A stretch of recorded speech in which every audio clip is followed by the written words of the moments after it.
Hello दोस्तों, हमारे channel पर आपका स्वागत है। आज हम आपको ऐसे कॉमेडियन के बारे में बताएंगे जो अपने ज़माने का ऐसा हीरो था कि वो अगर किसी पिक्चर में हो तो वो पिक्चर सुपरहिट होती ही होती थी। बॉलीवुड के नए ज़माने में तो कॉमेडी और कॉमेडियन जैसे रहा ही नहीं, लेकिन हिंदी सिनेमा का 50 और 60 का भी एक स्वर्णिम दौर हुआ करता था, जहां एक हास्य कलाकार किसी सुपरस्टार से कम नहीं था। इनका नाम था बदरुद्दीन जमालुद्दीन काजी। वही कॉमेडियन जिन्हें लोग जॉनी वॉकर के नाम से जानते हैं, वही कलाकार जिसके लिए डायरेक्टर अलग से किरदार लिखवाया करते थे। वो हास्य कलाकार जो स्क्रीन पर अगर रो दिया तो भी लोगों की हंसी छूट जाया करती थी, जिसका नाम सुनते ही सिनेमा घरों में लोगों की भीड़ लग जाया करती थी, जिसके लिए फिल्म में होने का मतलब ही उस फिल्म के हिट होने की गारंटी बन जाया करता। मगर दुनिया आज तक अनजान है कि जिस अभिनेता ने अपनी अदाकारी से घर घर में हास्य और खुशियाँ बांटी, उसको आखिर किस बात की सज़ा मिली, जो उसका अंत ऊपर वाले ने इस तरह का लिखा। उनके अंत की कहानी जानकर ही आपके आंसू निकल आएंगे। आइए आज हम इस वीडियो के जरिए आपको बदरुद्दीन उर्फ जॉनी वॉकर बनने पर फिल्मों में पहुंचने और फिर उनके अंत की पूरी जानकारी देते हैं। ध्यान से सुनिए, वीडियो बड़ा ही दिलचस्प होने वाला है। बहुत कम ही लोग होंगे जिन्होंने अभिनेता जॉनी वॉकर को ना देखा हो, इन्हें ना जानते हों। वही अभिनेता जिनके ऊपर एक बेमिसाल गीत फिल्माया गया, सर जो तेरा चकराए, दिल डूबा जाए, जिस गीत दूसरा गाना जाने कहाँ मेरा जिगर गया जी, अभी इधर था कहाँ गया जी, आज तक सीने प्रेमी सुना करते हैं। मगर वह तो एक कपड़ा मिल में काम करने वालों के यहाँ इंदौर में 1924 में पैदा हुए, लेकिन फिर बॉलीवुड की राह कैसे पकड़ ली, आइए आपको बताते हैं। बदरुद्दीन के पिता सिनेमा की दुनिया को बहुत बुरा माना करते थे, लेकिन उन्हें क्या पता कि उनका बेटा तो गुपचुप तरीके से नूर मोहम्मद चार्ली को देखा करता है।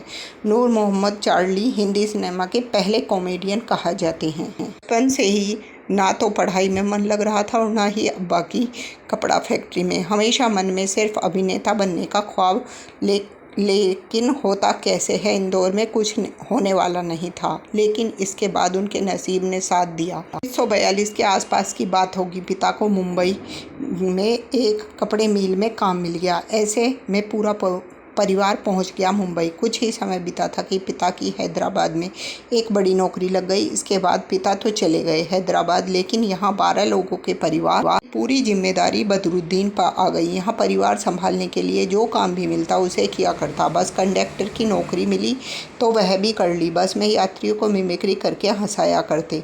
इत्तेफाक से एक दिन बस में अभिनेता निसार अहमद अंसारी से टकरा गए। उनसे बातचीत हुई और उनकी ही मदद से स्टूडियो और शूटिंग सेट पर आना जाना शुरू हो गया। धीरे धीरे भीड़ में खड़े होने वाले लोगों को उनका किरदार पसंद आने लगा। लेकिन इसी बीच एक ऐसी घटना हुई जिसने उनकी किस्मत ही पलट कर रख दी। 1951 में दिलीप कुमार और नरगिस की एक फिल्म आई थी जिसका नाम था हलचल। इस फिल्म की शूटिंग के दौरान ही बदरू को हमेशा भीड़ में खड़ा किया जाता था। जब लंच टाइम हुआ तो बदरू हमेशा दिलीप साहब और के आसिफ के पास आ जाया करते थे। उन्हें शराबी की एक्टिंग करके खूब हंसाया करते थे। इसी बीच एक दिन सेट पर बलराज साहनी पहुंच गए और बदरू की शराबी वाली एक्टिंग को देखकर उनके हुनर को पहचान गए। इन दिनों बलराज साहनी देवानंद की एक फिल्म का स्क्रीन प्ले लिख रहे थे। इस फिल्म के डायरेक्टर थे चेतना आनंद। यह कहानी थी गुरुदत्त और बलराज साहनी ने एक योजना बनाई। वह एक दिन चेतनानंद और गुरुदत्त के ऑफिस में बैठे थे, लेकिन अचानक ही एक शराबी वहां आकर हंगामा करने लगा। जब हंगामा बढ़ गया तो चेतनानंद ने उस शराबी को ऑफिस से बाहर फेंक देने का ऑर्डर दे दिया। इतने में बलराज साहनी हंसते हुए खड़े हो गए और कहा कि यह शराबी नहीं है, यह तो बस एक्टिंग कर रहा है। इसका नाम बदरुद्दीन काजी है और मैं इसे इस फिल्म में शराबी का किरदार देना चाहता हूँ। चेतन ने तो फौरन ही हाँ कह दी और गुरुदत्त ने मशहूर शराब के ब्रांड जॉनी वॉकर पर उनका नाम ही रख दिया। 1951 में फिल्म आई बाजी। इस फिल्म में जॉनी वॉकर ने ऐसा कमाल दिखाया कि फिर पीछे पलटकर ही नहीं देखा। खासकर गुरुदत्त की फिल्म में तो जॉनी वॉकर का होना जैसे तय ही हो गया। चौदहवीं का चांद, प्यासा, कागज के फूल और मिस्टर एंड मिसेज 55 जैसी फिल्में जिन्होंने भी देखी तो जॉनी वॉकर के फैन हो गए। 1954 में आई फिल्म आर पार का एक गीत तौबा तौबा तो आपने देखा ही होगा। इस गीत में जॉनी वॉकर जिनके साथ नज़र आए थे वहीं उनकी जीवन संगिनी बनी। इनका नाम था नूरजहां। यहाँ हम बात कर रहे हैं, कुछ लोग आज भी उस हीरोइन को उनकी बीवी समझते हैं जो कि जाने कहाँ गया मेरे जिगर में उनके साथ नज़र आई, लेकिन उनका नाम तो विनीता भट्ट था।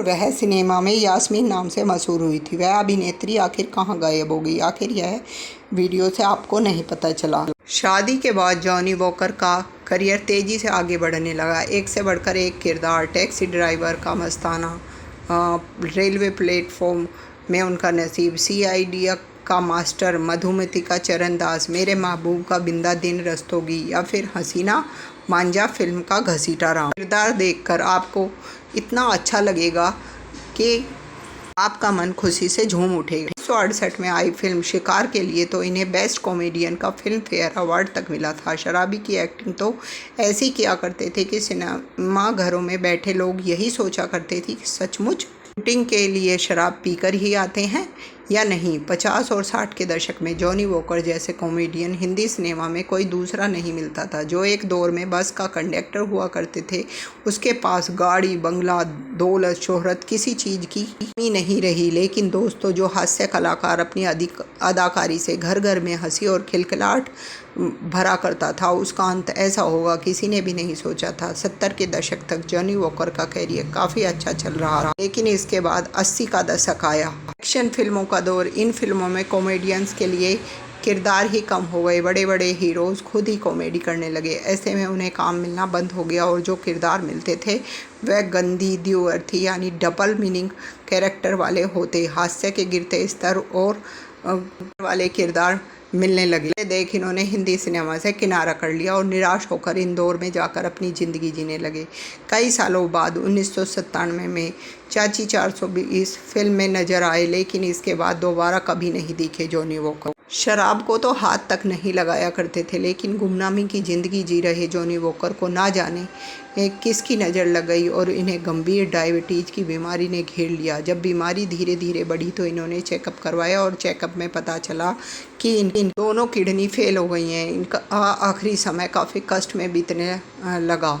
अस्पतालों के रोज़ चक्कर लगने लगे। ढेर सारी दवाइयाँ, किसी तरह डायलिसिस के सहारे ज़िंदगी जी रहे थे। आखिरी समय में इतने परेशान हो गए कि घर वाले जब इन्हें अस्पताल ले जाने, इन्होंने साफ साफ कह दिया, मुझे मशीन में मत टांगो ताकि मैं 10 साल और जी सकूं। इनका कहना था कि घर में इस साल भर भी जिंदा रह जाऊं तो बहुत खुश रहूंगा। 20 जुलाई 2003 इस महान कॉमेडियन की तबीयत इतनी ख़राब हो गई कि उन्हें बचाना मुश्किल हो गया और उनकी मौत हो गई। बेटे नासिर खान को आपने देखा ही होगा कि तरह ही उन्होंने अभिनय को ही चुना। शुरुआत में नाम भी कमाया, लेकिन इनके साथ भी ऐसा इनकी कहानी हम किसी और वीडियो में आपको ज़रूर बताएंगे।